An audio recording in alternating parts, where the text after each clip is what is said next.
Lalu seperti apa suasana uji coba LRT di hari pertama ini sudah bergabung bersama kita. Ada koresponden CNN Indonesia Albi Pratama di stasiun LRT Harjamukti. Selamat siang Albi, sudah lebih dari 4 jam ya dari pukul 8 tadi.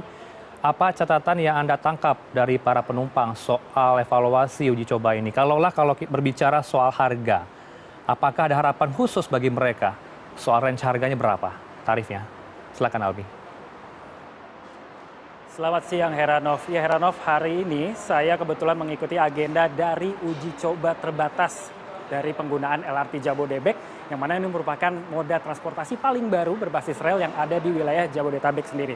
Nah, saat ini saya berada di stasiun Harjamukti Cibubur, Jawa Barat, yang merupakan menjadi salah satu stasiun paling ujung dari total 3 stasiun yang ada. Selain Harjamukti ada Dukuh Atas dan juga Jatimulya yang ada di Bekasi Timur. Nah, Heranov, terkait dengan bagaimana jalannya uji coba tadi, memang harus ada yang diperjelas lagi nih, karena tadi pihak dari Kementerian Perhubungan menyatakan bahwa untuk masa uji coba terbatas ini akan dibagi dalam 2 fase. Fase pertama adalah mulai hari ini tanggal 12 Juli 2023 sampai nanti tanggal 26 Juli 2023, yang mana peserta ataupun penumpang yang ikut dalam kegiatan uji coba ini adalah dari bagian stakeholder, mulai dari PT Adikarya, lalu juga ada dari pihak KAI, lalu divisi LRT Jabodebek sendiri, lalu juga ada beberapa pihak-pihak lain seperti misalnya integrasi seperti ada Jaklingko, lalu ada Transjakarta, dan juga dari beberapa pihak-pihak yang memang mengatur soal persinyalan kereta api untuk bisa dimatangkan lebih lanjut.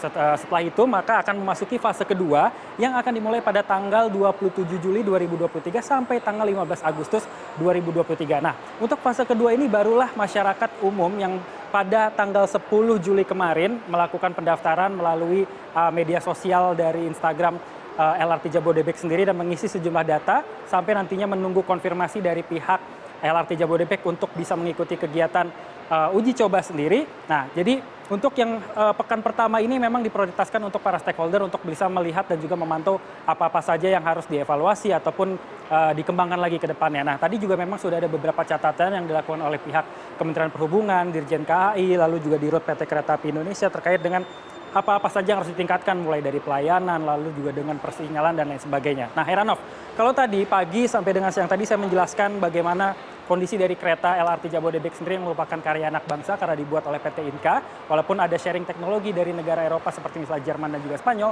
Saya ingin menggambarkan bagaimana sih suasana stasiun dari stasiun LRT Jabodebek sendiri, di mana secara template hampir setiap stasiun punya desain yang hampir sama, kecuali stasiun Cawang yang merupakan stasiun besar ataupun stasiun integrasi karena bisa berpindah antara 3 segmen yang ada, dan juga stasiun Halim yang memang terintegrasi secara langsung dengan kereta api cepat Jakarta-Bandung. Nah, di tempat saya berada ini adalah lantai 2, butuh naik ke sini itu butuh tangga ataupun eskalator bagi masyarakat yang akan menuju ke area utama stasiun, dan di belakang saya ini adalah mesin uang elektronik ataupun kartu uang elektronik. Jadi masyarakat memang diwajibkan atau diharuskan menggunakan kartu uang elektronik untuk bisa mengakses penggunaan moda transportasi LRT sendiri. Nah, kalau tidak ada saldonya bisa menggunakan 2 mesin di sini yang tersedia untuk kemudian bisa melakukan tap di 8 gate yang ada. Nah, total ada 2 sisi kanan dan juga sisi kiri. Totalnya ada 8 gate, di mana satunya adalah untuk prioritas kaum disabilitas, dan juga ada passenger service yang juga akan setiap harinya melayani para penumpang yang mungkin masih kebingungan ketika pertama kali menggunakan LRT Jabodebek, bagaimana arahnya dan lain sebagainya. Nah, di tempat saya melaporkan saat ini juga ada terdapat charging station khusus untuk smartphone seperti itu yang bisa digunakan masyarakat yang mobilitasnya tinggi ketika hendak melakukan perjalanan tapi HP-nya lowbat, bisa charge terlebih dahulu di sini. Di sini juga mulai tadi naik ke atas dan masuk ke pintu masuk stasiun ini juga ada guiding block yang bisa memandu teman-teman penyandang netra sampai ke gate mereka untuk melakukan tap, dan juga di sini ada papan digital seperti Videotron yang bisa menggambarkan bahwa angka 1 ini adalah peron 1, ini untuk tujuan dari arah Duku Atas ataupun dari Cawang menuju ke Harjamukti, dan peron 2 adalah untuk menuju ke Cawang yang kemudian bisa diakses oleh masyarakat nantinya untuk bisa melanjutkan perjalanan apakah ke Duku Atas ataupun ke Jatimulya. Nah, di sini juga Heranov ada pos pelayanan bagi masyarakat ketika memang ada hal yang ingin ditanyakan atau kehilangan segala macam, bisa ditanyakan ke lokasi ini sendiri. Nah, sekarang saya akan ajak masuk melihat lebih dalam lagi bagaimana situasi dari stasiun LRT Harjamukti ini sendiri, Heranov. Nah, ketika memasuki tempat ini, masyarakat ataupun calon penumpang diwajibkan terlebih dahulu mengetap di tempat gate yang sudah tersedia di sana, baru bisa melanjutkan menuju ke peron yang ada di lantai 3. Nah, di sini terdapat beberapa fasilitas lainnya juga yang bisa dipakai oleh masyarakat, mulai dari toilet untuk perempuan, untuk laki-laki, totalnya ada 4 bilik, dan juga ada ruang menyusui bagi ibu, lalu ada posko kesehatan, dan juga ada tempat ibadah atau musola. Nah, di sini juga ada papan penunjuk arah dan juga simbol-simbol yang bisa dilihat oleh masyarakat ataupun calon penumpang ketika berada di stasiun ini untuk pertama kalinya. Ketika masih merasa bingung, mereka bisa menjadikan peta lokalitas ini sebagai panduan mereka. Nah, untuk menuju ke peron, kita hanya tinggal menyesuaikan saja tujuan mana yang akan kita tuju, seperti yang tadi saya tunjuk. Kalau misalnya kita ingin menuju ke Cawang, naik ke peron 2. Nah, ini peron 2, kita akan melihat seperti apa kondisi dan juga bentuknya ataupun situasinya.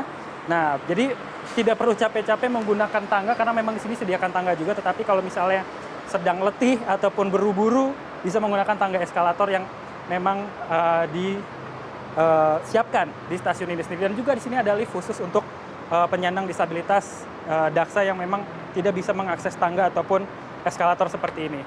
Dan Heranov, inilah suasana dari peron stasiun LRT Jabodebek. Kalau misalnya kita melihat, ini agak mirip ya dengan pintu lapis seperti yang dimiliki oleh MRT Jakarta. Jadi sebelum kita naik ke dalam kereta LRT Jabodebek, ada pintu pembatas terlebih dahulu yang memang dibuat sebagai bentuk safety.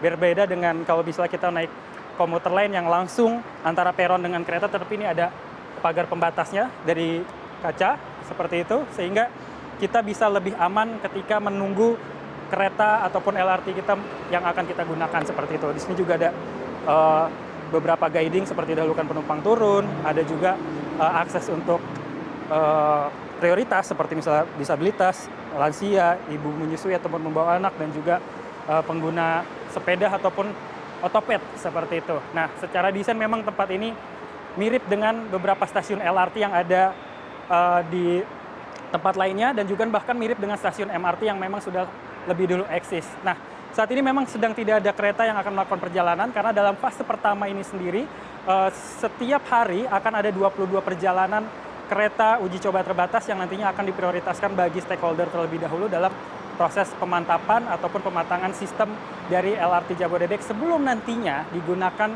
oleh masyarakat di masa uji coba, dan juga nantinya tanggal 18 Agustus 2023 diresmikan oleh Presiden RI Joko Widodo sebagai bentuk hadiah bagi negara Indonesia, karena telah memiliki kereta yang sudah bisa dikatakan teknologi cukup canggih, yaitu paling canggih saat ini dengan grade automation level 3 yang sudah menyamai beberapa teknologi perkereta apian yang sudah ada di negara-negara Eropa. Begitu, Heranov.